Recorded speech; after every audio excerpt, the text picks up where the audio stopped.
So, good evening, friends, and welcome to this very special session today on compassionate leadership. This was an article which I read a couple of years back about an army captain, American army captain, who was fighting Taliban in Afghanistan. And he was in an ambush where he was surrounded by 60 Taliban men, and there was shooting going on for a couple of hours. And while all that was happening, Captain William Swenson, his colleagues all got, his soldiers, fellow soldiers, colleagues, comrades, got injured, and he went into that, gunshots where there was gunshots happening all around, and picked up one of his comrades, got him back to safety, and placed him in the helicopter. And that's when the part which appealed to me the most happened. He placed him in the helicopter and then planted a gentle kiss on the forehead of his friend. And that was captured by the camera which was there in the helicopter. And then that kind of really got me intrigued and interested. How when you are fighting, I'll request everybody to please put themselves on mute.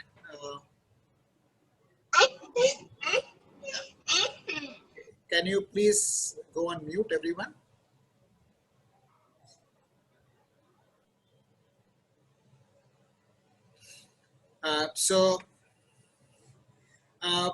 How when you're fighting for your life and fighting to save lives of other people, you can be so kind and compassionate, and that really got me interested, and I started researching on compassionate leadership.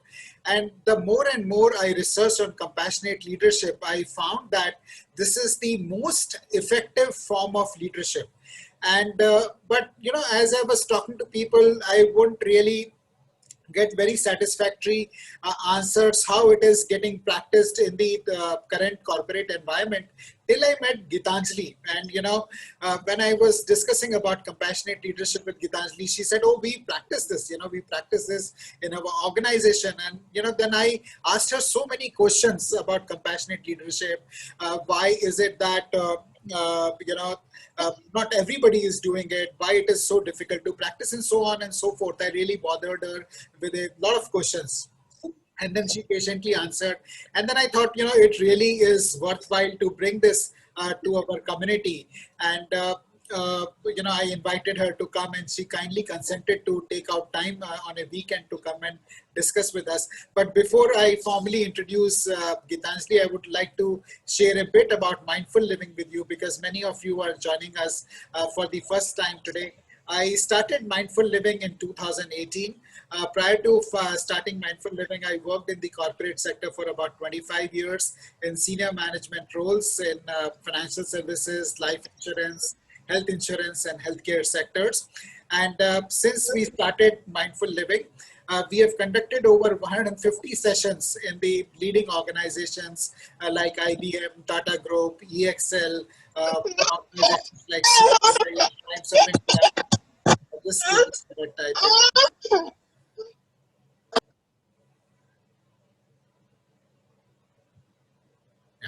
So we have conducted over 150 sessions for many leading organizations for the employees on different aspects of application of mindfulness. And it's been an exciting journey. And with that brief backdrop, I would like to introduce Geetanjali to you.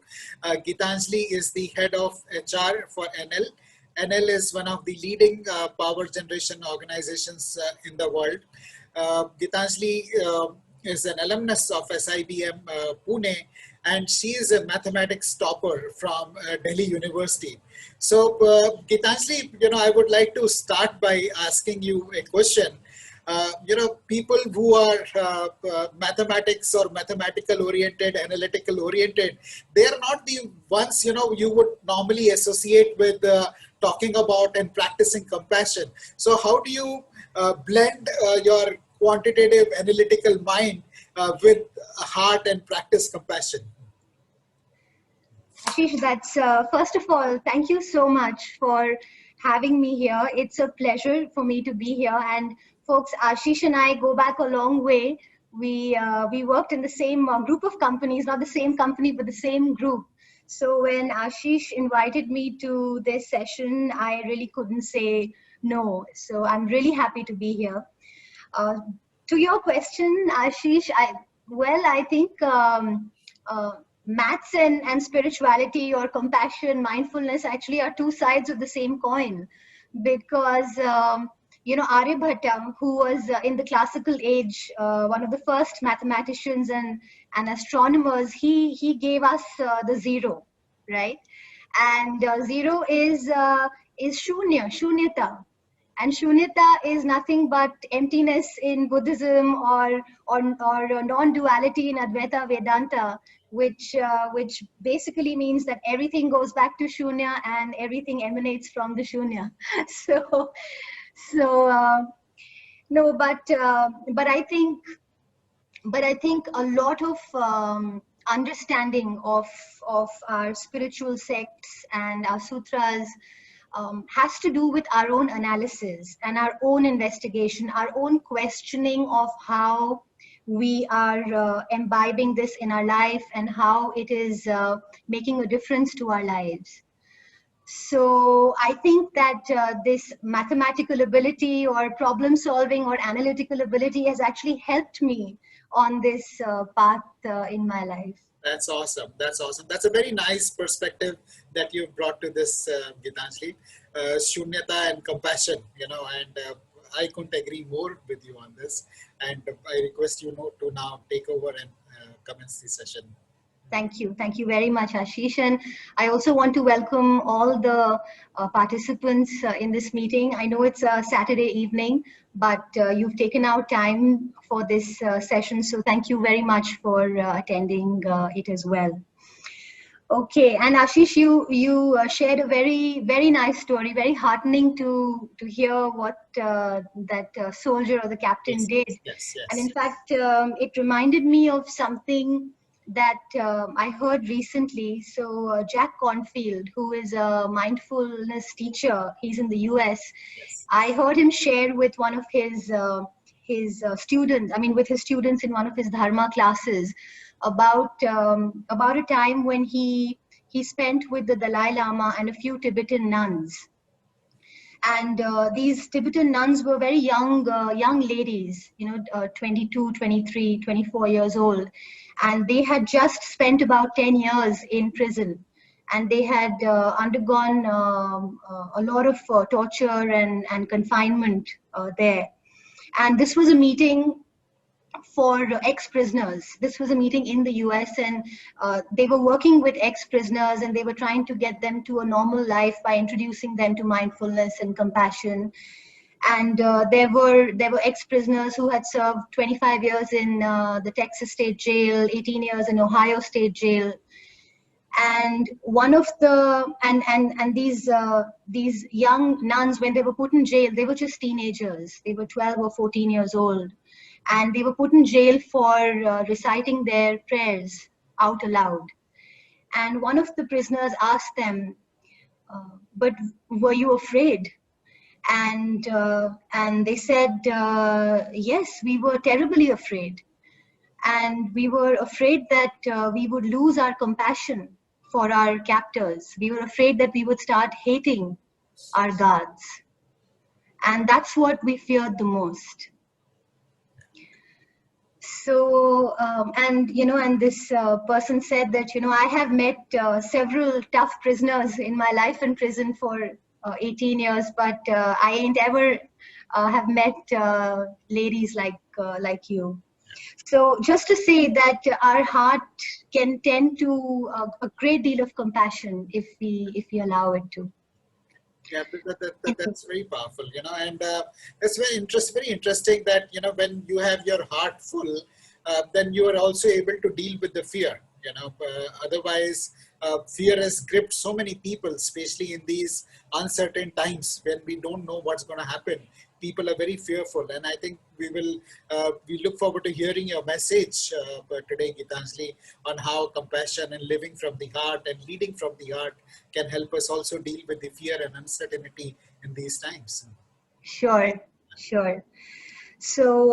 And thank you once again for inviting me here, because this topic in itself, compassionate leadership, it's very close to my heart, because it is the subject of compassion is straight out of our scriptures, out of our sutras. And I think as the world of work awakens, of course it has already awakened, but awakens even more and more to the importance of mindfulness at work, not just in our lives, but also at the workplace. I think the subject of compassionate leadership will assume more and more importance at the workplace as well. Now, just to make a case for compassionate leadership, and I know I probably don't have to do it with this audience, but still, I want to share with you some research. There is a firm called Potential Project, and it's one of the leading corporate mindfulness providers to companies across the world, and it's led by a person called Rasmus Hogard. And he, along with his partners, a few years ago, they conducted a research in collaboration with the Harvard Business Review, where they spoke to almost 35,000 leaders across the world. And they asked them what they considered are the key leadership attributes. And the top three that came out through these interviews and the survey were mindfulness, selflessness, and compassion. Now, you would ask, why is compassion important, right? And especially as leaders, why do we need to be compassionate? And the answer is a little bit obvious, isn't it? Because as leaders, as senior colleagues in the company, we have responsibility for people. We have responsibility for their families, their happiness, their lives. And sometimes we have to take decisions and do things that can hurt them. For example, giving tough feedback, whether it's performance feedback or behavioral feedback, but just giving them tough feedback. Sometimes we need to restructure our teams. Sometimes we need to lay off people. And these are all actions that everybody at one point in time has had to do. And so if these actions and these kind of decisions are executed in a compassionate and in a sensitive manner, then as a leader, you can really build a very strong, trusting, and collaborative culture in your organization. Yeah, that's a very, sorry to interrupt, but that's a very important point you've made, Geetanjali, that you can be compassionate and still be tough. Sometimes people may tend to think that compassion means being soft, woolly, and not being able to take tough decisions. But I think that's a very powerful point, that you can be tough and be compassionate at the same time. Correct. And that is a question, Ashish, that comes up more often than not. And we'll address that too. That does compassion really mean being soft and polite, and it may be construed as being weak or giving in to people's demands, but that's really not it. Because you have world leaders like Mahatma Gandhi, Martin Luther King, Nelson Mandela. They were probably the most compassionate leaders in the world, and they have changed the way people live and how they think. So getting back to the research, Sure. These leaders were also asked whether they thought that they were compassionate. And what they said was that they didn't really see themselves as compassionate leaders. And in fact, they didn't know what to do to be compassionate, what would classify as being compassionate at the workplace. So a Potential Project asked them, what do you think gets in the way of being compassionate at work? And the top three reasons were, the first one was busyness, just a lot of things to do. And that's what happens when you have too many things to do and you're distracted all the time, when you're firefighting or have too much on your mind, then you tend to get head-centered. So you sort of lose the balance between the head and the heart. The second one was competing priorities. And the third was demands from the stakeholders, other stakeholders. So these were the top three reasons why leaders feel that they fail to be compassionate at work. But the research also showed us that if you show up with compassion in your organization, then you can create very strong psychological safety, loyalty, engagement, and of course, the overall performance of the organization is much better than if you are not compassionate with your people. So I wanted to give that introduction to make this amazing case for compassionate leadership, and then go into some specific themes related to compassion. So Sure. if you could go to the next slide, Ashish, these are 4 things. If time permits, then I would like to cover these 4 things. The first one is something really important, something that many people think differently about, is empathy versus compassion. So we'll talk about, and we'll probably break some myths about empathy as well. So that's the first thing. The second is just a quick 4-step model in which you can, as a leader or as a manager or even as a professional, practice compassion at work.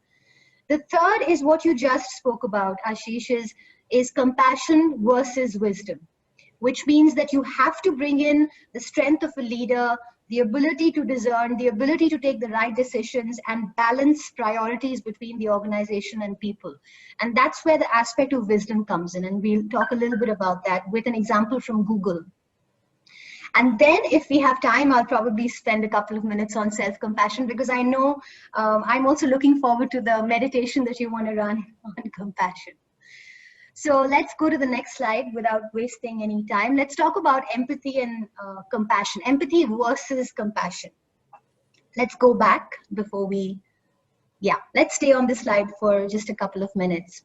So I want you all to consider for a moment what you think is the difference between empathy and compassion. Just think about it for a couple of seconds.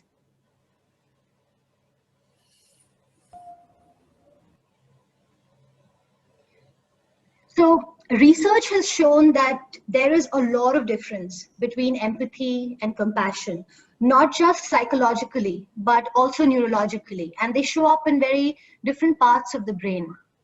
Empathy is an immediate reaction to an external stimuli. So it's like if you can relate to the feelings of someone who is undergoing some sort of pain or suffering, like we say that you can get into their shoes and really feel what they are feeling, then that is an immediate empathetic response. Whereas compassion enters into an active intention of doing something about that pain or suffering, doing something actively to alleviate that problem or that challenge that that person is going through. So imagine, for instance, you come to office as whether you're a leader, I don't know whether you're all working professionals, you're entrepreneurs, but let's assume you get to your place of work and you see a colleague sitting at their workstation looking really low, and you know that there's something wrong, and you sit with them and they share with you what is the problem that they're going through. Now you hear them out and you feel what they're feeling, and that's good on you, because it means that you have the empathy to relate to what they're feeling. But if instead of stopping there, you actually take a mental step back and say, all right, let me see what I can do to help you out of the situation. And it doesn't have to be something big. Even your presence is good enough. Even knowing that they have a shoulder, or someone that they can talk to, someone who can maybe help them, or who can try to help them, even that is good enough. So if you move from the mode of just showing a reaction to actually trying to do something about it, then that is the area of compassion. So let's go to the next slide now. These are the 4 key differences between empathy and compassion, or also the reason why we should try and practice compassion, and why compassion is actually better for humanity than empathy. So the first one, like I said, empathy is impulsive, whereas compassion is deliberate, because empathy actually emanates from the emotional centers of the brain. It is just a natural emotional reaction. Whereas compassion is a part of our psychology that originates from the cognitive centers of the brain. And therefore, when you exercise compassion, you are able to take a step back and take a better decision, which is not immediate. It is more of a response. It is more you exercising your responsibility to do something about the situation rather than just feeling burdened or saddened by what you're feeling at the moment. And therefore, very important for leaders to try and get into the mode of compassion, because it's very important to solve problems and be action oriented when it comes to your team. The second point is, again, very interesting, and I'll see if I can help you experience this shortly. But empathy can become divisive, whereas compassion is unifying. Have you ever noticed that you generally tend to feel empathy for people who are close to you, who you care about, who you love, could be a friend or a family member? Whereas when it comes to people who you don't know, people who are strangers, or even people who you don't like, it's very hard to empathize with people who you don't know or people who you don't like. And we know that as leaders or as professionals or even as people, we all come with our unconscious biases. We have, especially in an organization, there are gender biases, there are age-related biases, there are biases related to one's background. There are so many things. Whereas as a leader, if instead of empathy, you come with compassion, you can create a culture that is inclusive and trusting. And then the third point, empathy is inert. It somehow makes you feel stuck in that particular situation without really giving you the responsibility or the authority to do something. Whereas compassion is active in that sense. And also empathy, if left untouched, can actually be quite burdensome. And that's why there are people who work in professions like medical profession, doctors, nurses, healthcare workers, even psychiatrists, who are constantly between people who undergo a lot of pain and suffering in their lives. And for them, if they are not compassionate, if they cannot take a mental step back from every person that they need or every person or every patient that they treat, then life can become really burdensome for them. So I hope that you have a general idea of the difference between empathy and compassion and why leaders need to show up with compassion at the workplace rather than just stopping at empathy. Please don't get me wrong. I'm not against empathy. By the way, there is a book called Against Empathy. You might want to read that. But I'm not against empathy. Empathy is definitely the foundation for compassion. It is the spark that ignites compassion in the mind. But stopping at empathy does not help a leader. All right, so I know that this is a bit of theory, so I would like to guide you through a practice that will hopefully help you experience the difference between empathy and compassion. And this is something that won't take more than 5 or 6 minutes. Okay. Now, I know you don't have your videos on, and I don't want to make it uncomfortable for you, but if some of you, if not everybody, could have your videos on, then it's nicer for me as a speaker. I feel happier. I can relate to. Thank you very much, Amit, for switching on your video. And Murli, I cannot read your full name, but okay, that's fine. And Ashish, good to have you back too. All right. Okay, so thank you, Tanya. Ashish, I think the host has stopped my video, so I can't share my video. Okay. Yes. Okay. Yes. Thank you. Yeah. All right, so I would like to invite you to just sit comfortably on your chair or wherever you're sitting. Just close your eyes and put both feet on the ground. Unless you're already sitting on the ground, just put both feet on the ground and just allow your body to relax. You know, there is nothing to do, nowhere to go. Just Just listen to my words, and accordingly you could analyze your thoughts. And let's start by centering ourselves with our breath. Let's focus on our breath, breathing in and breathing out.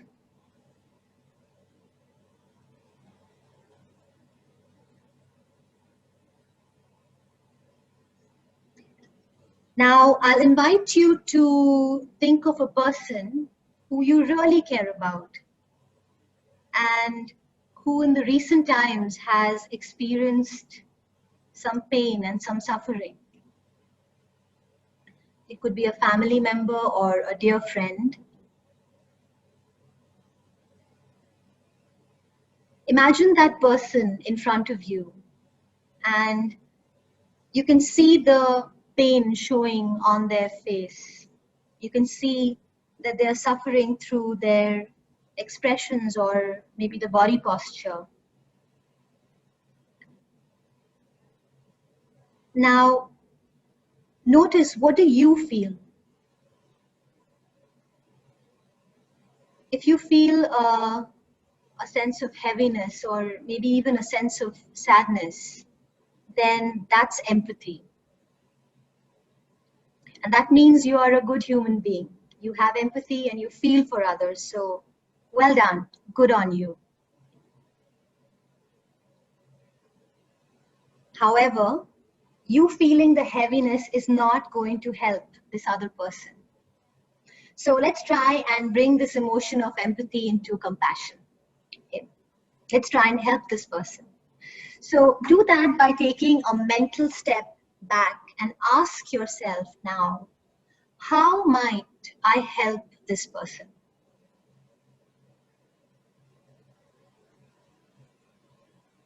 What can I do to reduce the pain and the suffering that this person is going through? It can be something as simple as sending a text message or sending flowers or maybe paying a visit. But anything that you feel would help alleviate the pain and the suffering that this person is going through. How can I help this person?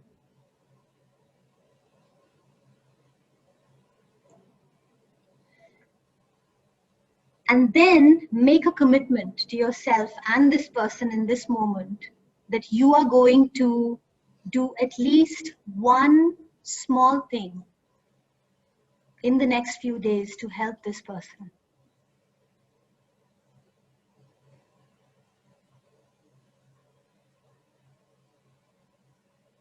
So what do you feel like in this moment? If you feel slightly less heavy or light, if you feel light, then that is the experience of compassion. You have moved out of empathy and you have entered into compassion. So well done. All right, now let's take this person away. Let him or her fade out in the background. Now think of someone who you may not love or care a lot about, but think of someone who's neutral to you. It could be someone who you know, maybe your neighbor, but someone towards who you have neutral feelings. And someone who has undergone some pain or suffering in their lives recently. And once again, try and see that pain on their face and in their body posture.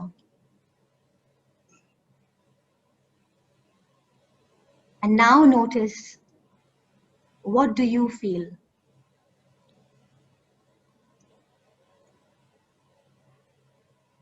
And if you don't feel anything, that's fine. That's normal. But if you do feel something, then that's good. You're a great human being. You have empathy. So good on you. Well done.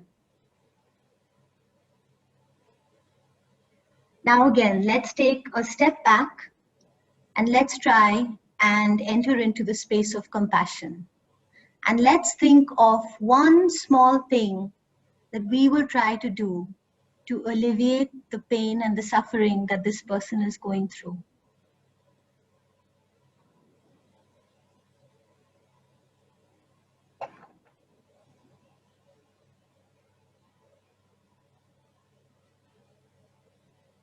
And this moment, decide and make a commitment to yourself and to this person that you will do something in the next few days to help this person out and bring down their suffering.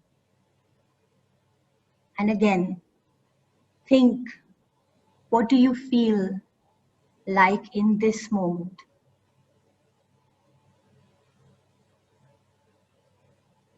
And if you feel just a little bit lighter, a little bit empowered, a little bit more in control, then that is the feeling of compassion.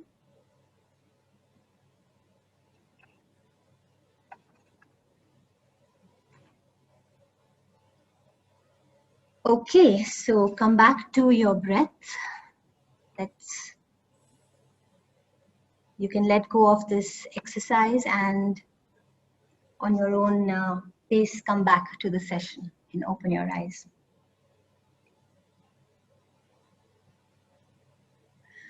All right, so we don't have a poll here, but I would like to ask you, and we have 28 participants, so very doable.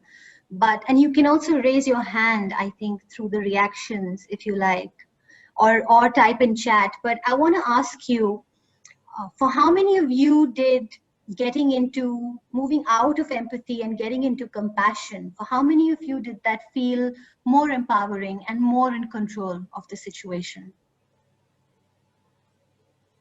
Anil says yes.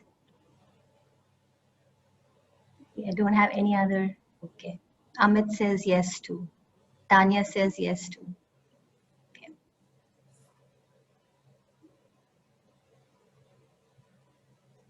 All right. And then, okay, lots of people on chat said yes. Right. Yeah.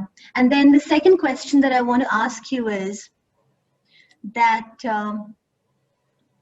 when you thought about the second person who you don't have any specific feelings towards, but you're neutral towards that person, did you feel that you had just a little less empathy for that person as compared to the first one who you have a relationship with or who you love? Okay, again, yes from Anil, Ashish, Amit.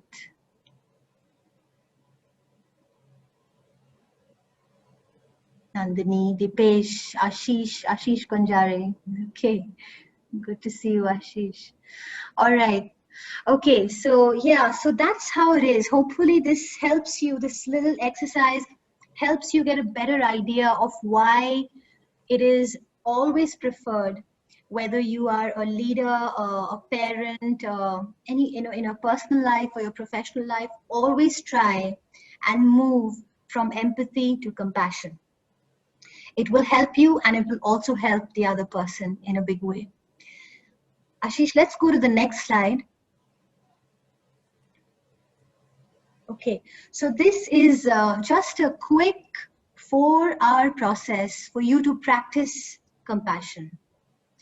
And I know that all of you are compassionate people already, but this is a good way to check whether in your relationships or in your conversations, are you staying at just empathy and feeling that that is compassionate enough, or are you actually taking the responsibility and doing something about it, which is the real aspect of compassion. So step 1 is recognize. Recognize the person's emotion, not just their emotions, but also your emotions. Recognize in the moment that you can relate to the problem that the other person is going through.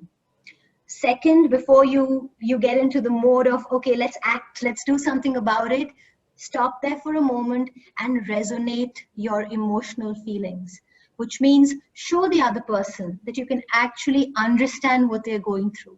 Because when you do recommend a solution or when you do tell them, I'm here for you, then they know that you do understand what they are going through.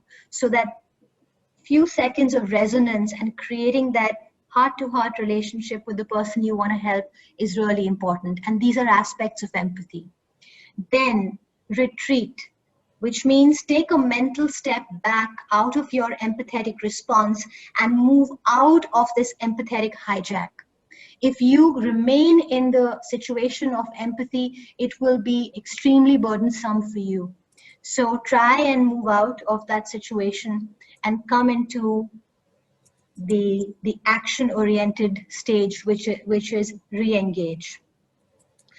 And that is where you take the compassionate action. And you can actually try and practice this not just in your workplace, but also with your friends and your family members, because at the heart of it, when we start thinking about this, we start relating a lot to people who we know, people who we like, people who we love. It's a little difficult to do it with people who we are neutral towards or people who we don't like. But try and consciously move from empathy to compassion. I can give you an example of someone in one of my previous organizations who was undergoing some marital issues a couple of years ago, and his wife was not allowing him to meet his own children. She took the children and she went and stayed somewhere close to where he was staying, but she completely broke off the relationship between him and his children. And he asked us if he could stay back home and not come to office for a couple of months, because he was getting extremely drained emotionally, physically, mentally, in every which way. And of course, we could absolutely relate. You know, we are all parents, we have children. We could relate to that situation with a lot of empathy, but we really wanted to do something to help him and take a compassionate action. So when he told us that he wanted a few months off, we didn't go into the usual way of leave without pay, even though he exhausted all his leaves. We said this is the time when the organization actually needs to stand behind you and help you. And it'll be worse if we actually take away your monetary support at this point in time. So we said, take the months that you need off. He took a couple of months off, didn't come back to the organization. We deputed other people. We upskilled a few other people on his team so that they could stand up for him in some of his jobs. And then over a period of time, over a year or two, we actually moved him into a position where he could work from home permanently. So he moved to a completely new department where he didn't have to actually come to office, and things are better. So it's very important to think about how you can help the person in need rather than just be there as as a listening shoulder, which is good. Your presence is equally important, and it's very, very important. Sometimes it's your presence that people need, and that's it. But still, if you can do something about it, particularly as an organization, then please always move into compassionate action. All right, let's go to the next slide.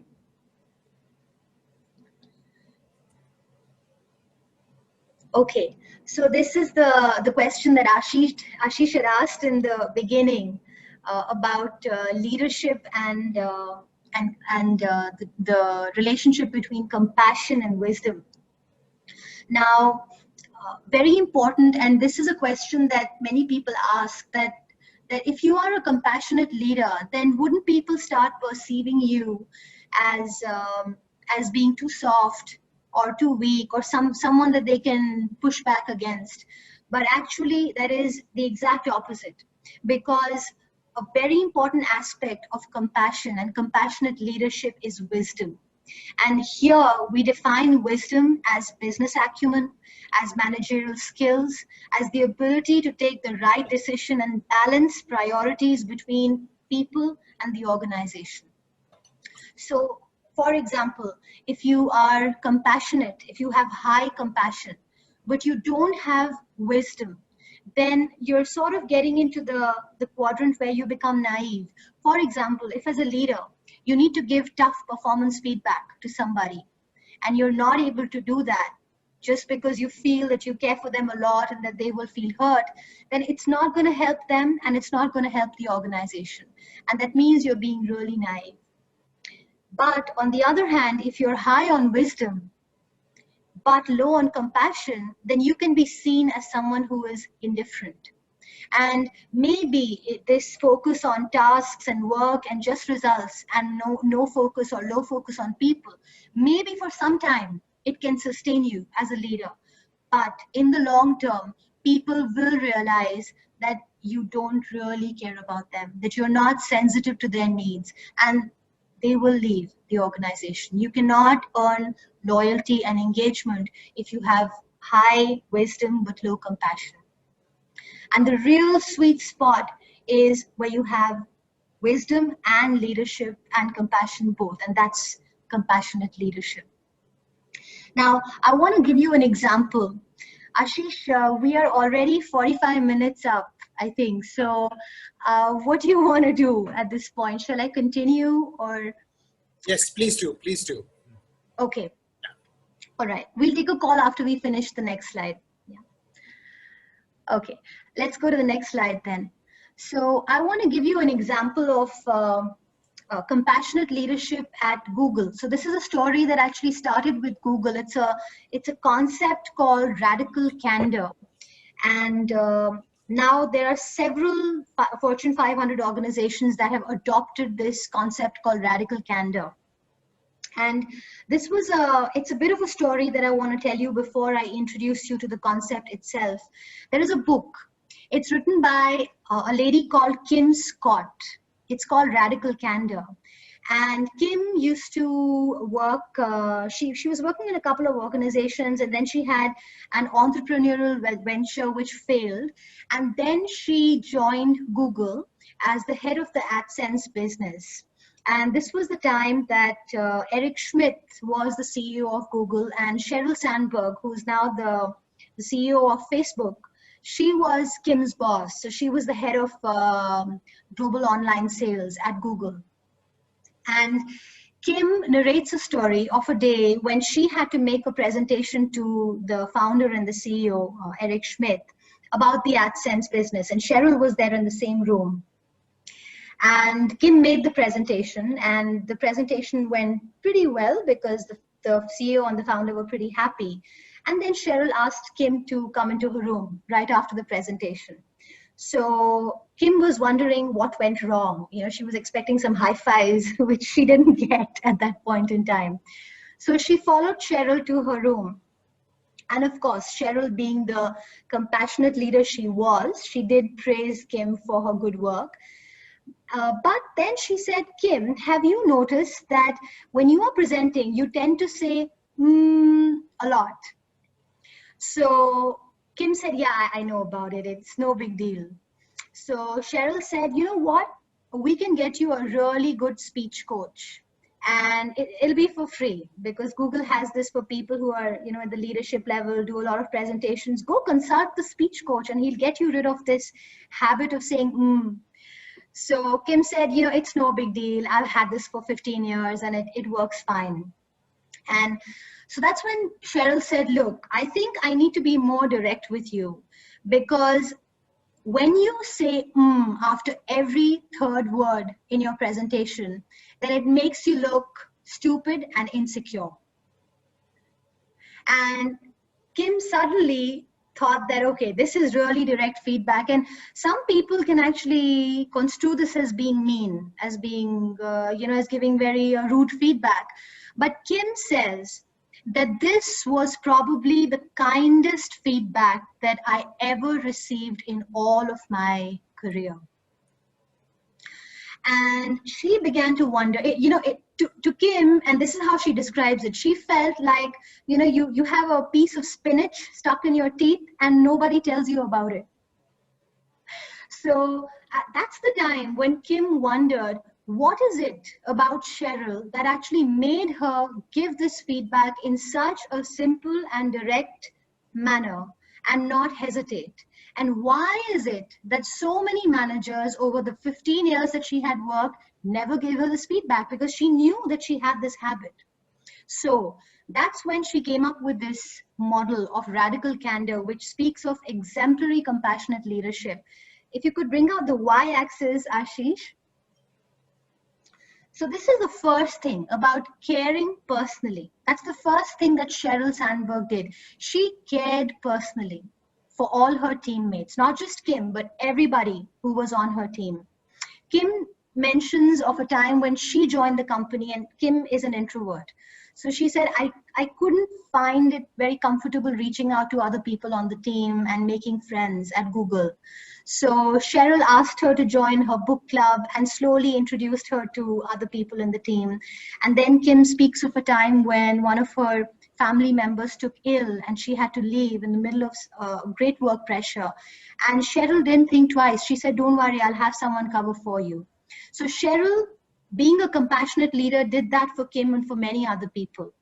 Now, when we join organizations, we don't really, and especially when we start our career at the age of 20 or 22, we never think that we're not going to care for people. Of course, we're going to care for our people. We're going to care for our team members. But why is it that over a period of time, we slowly start moving down this line from high to low? It's because, and this is one of the big reasons, because people tell us, our managers tell us, you know what, at work, you have to be really professional. So bring your professionalism. And how do we think about that? We think, okay, I cannot bring my emotions. I cannot bring my humanity. I cannot bring the best of who I am to my work because I have to be professional at work. And slowly we keep coming down this line of caring personally. But that is not what Sheryl Sandberg did. She was high on this line of caring personally. And because she cared personally, Ashish, if you could press once more, she could challenge directly. And this is the other aspect of compassionate leadership, is the ability to challenge directly. Now, the problem with challenging directly doesn't start at the age of 20 or 22. It actually starts when we are 20 months or 22 months. Because how many of us have had our parents tell us, you know what, if you don't have anything good to say, then don't say it. But now in our jobs as leaders and as senior colleagues, it is our job to say it. It is our job to challenge people directly and give them productive feedback for their own improvement. So that's what Sheryl did. And this is a great example. If you care personally, and therefore if you can challenge directly, Ashish, you can bring up the 4 quadrants. This is what Kim calls as being radical candor. It's a beautiful book. I recommend it to everybody. You should read about this. But radical candor is a space where, as a leader, because you care personally, your people are so in tune with your relationship, and they know that if they get critical feedback or tough feedback, then it's actually meant for their betterment. And it's in a way, you can say it's the moral obligation of a leader to actually challenge people directly. If you don't do it, then you're probably just being manipulative. That's what it is.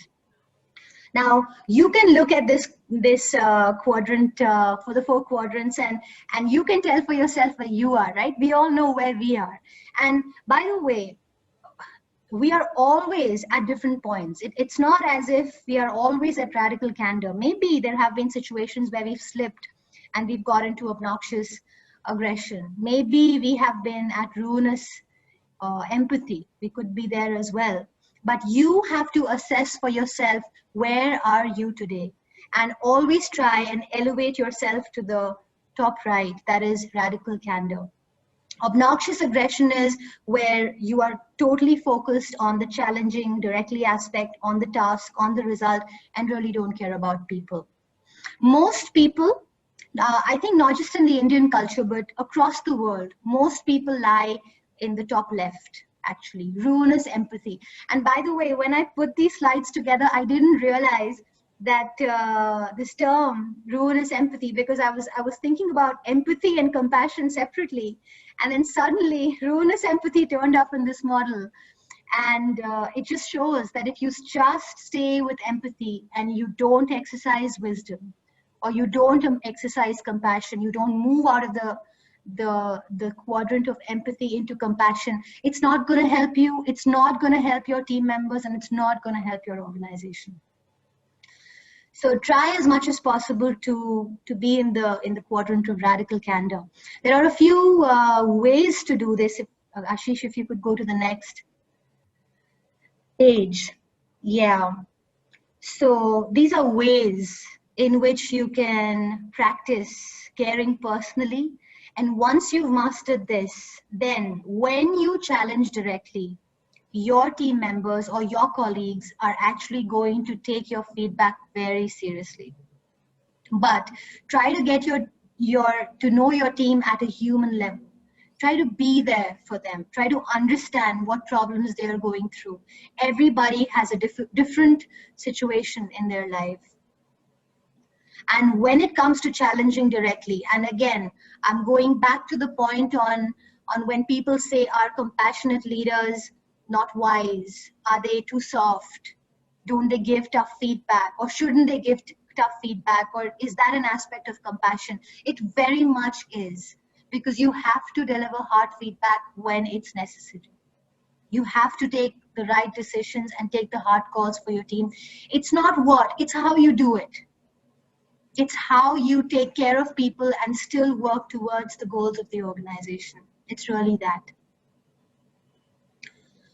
All right, let's go to the next slide. All right, this is the last slide actually for me. So Ashish, I'm going to ask you whether you want me to spend some time here, or shall we go to please, Geetanjali, please carry on. Okay. All right, so I'm going to spend, and I know we're just on the hour, so maybe I'll spend 2-3 minutes on this and then let's take questions. So this is just to say that compassion has to begin with you. If you are not compassionate with your own self, then there is nothing that you can do for anyone else. If your life itself is unbalanced and you're not in control of your life, then how will you help others balance their life? If you yourself don't feel a sense of gratitude or happiness inside, then what is it that you expect to give to others?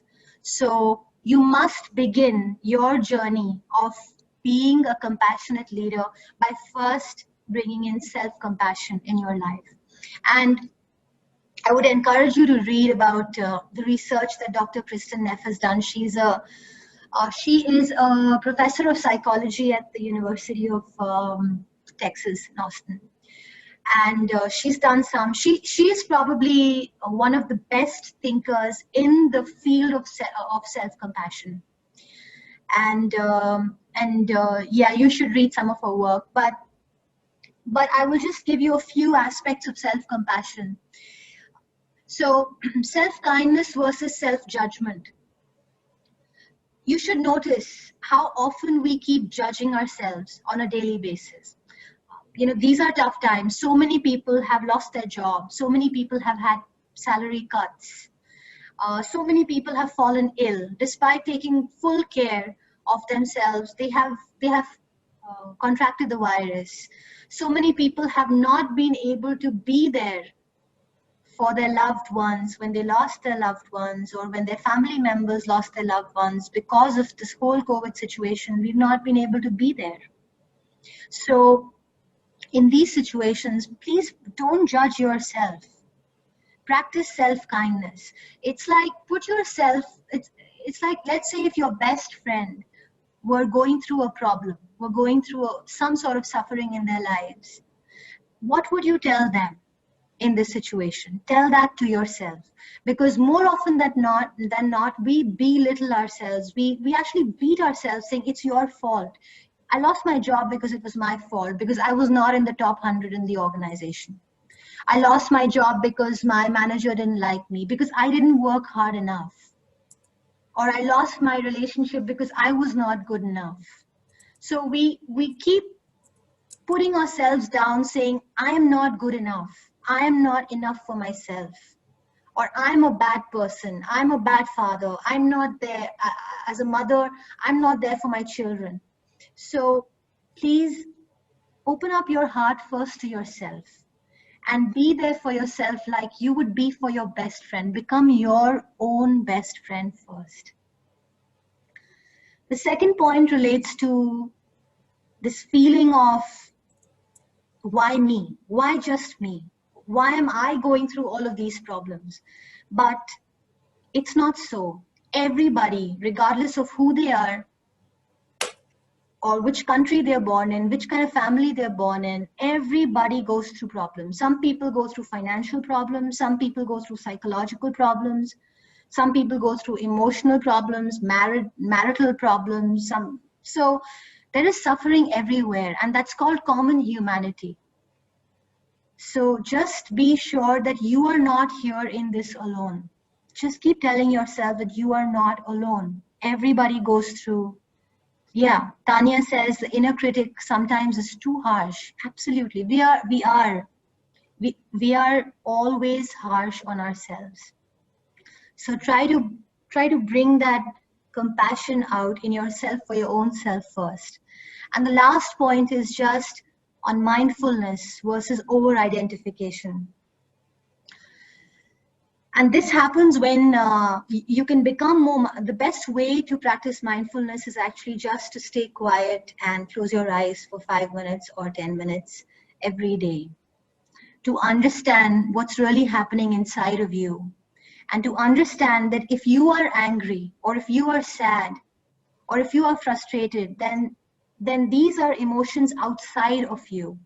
Don't identify with these emotions. You are not an angry person. You felt angry at some point in time, and now that's behind you.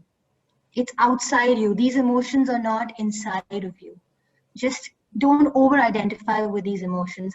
I don't know if some of you follow Thich Nhat Hanh. He's a Vietnamese monk. He's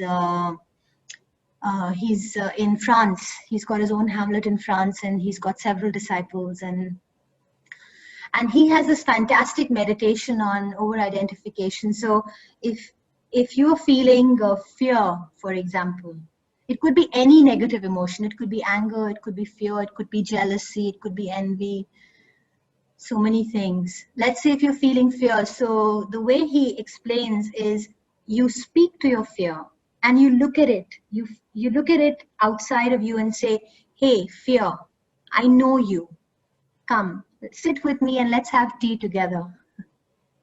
So it's a way of coming into full presence and knowing that all of these emotions are not you, and realizing your true self.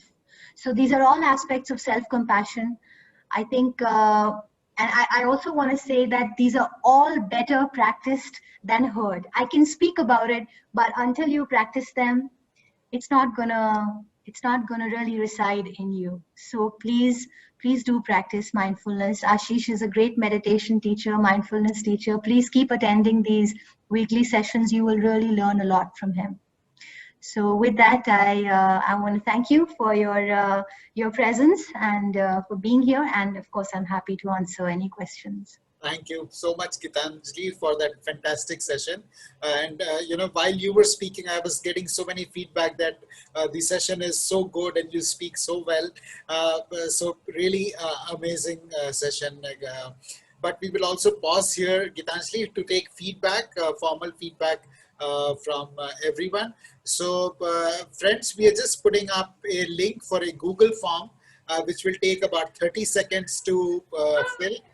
So please take this time out and share your feedback. Amit says, thanks a lot, Geetanjali. It was awesome. Nilofer says, love the corporate example. Very, very powerful.